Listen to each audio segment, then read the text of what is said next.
Hi, it's Erin here from Three Birds Renovations. Now, we knew street appeal was going to be super important with this particular home. It is our 14th home, but to be honest, this home is a combination of the best from 1 to 13. We have captured everything we love about all the homes we've developed and chucked it all into the bunch together and brought this to life.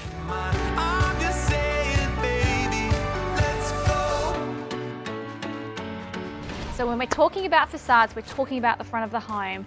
We have used just about everything from the James Hardie range. We love all of their products, but we knew with the facade being so important, we could not go past the Scion Linear 180. These cladding boards, they are our favourite. You'll probably remember we used them at Bonnie's house.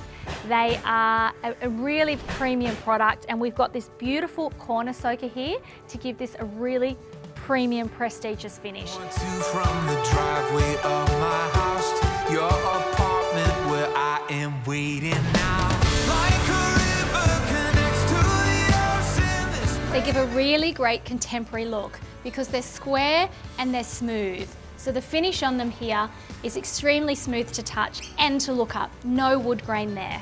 We've gone with the 180mm boards here. They are our absolute favourite. They are actually installed by being nailed in up under here, so the board above is lapped over, which is hiding the nails, which is absolutely perfect for this seamless finish. And what it creates is a beautiful little step down, which gives you a great shadow line.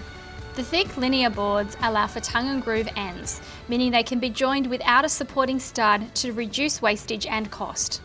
This is a fibre cement product, so it is super durable. It won't warp or swell, and it is resistant to damage from moisture and termites. Where I am waiting now.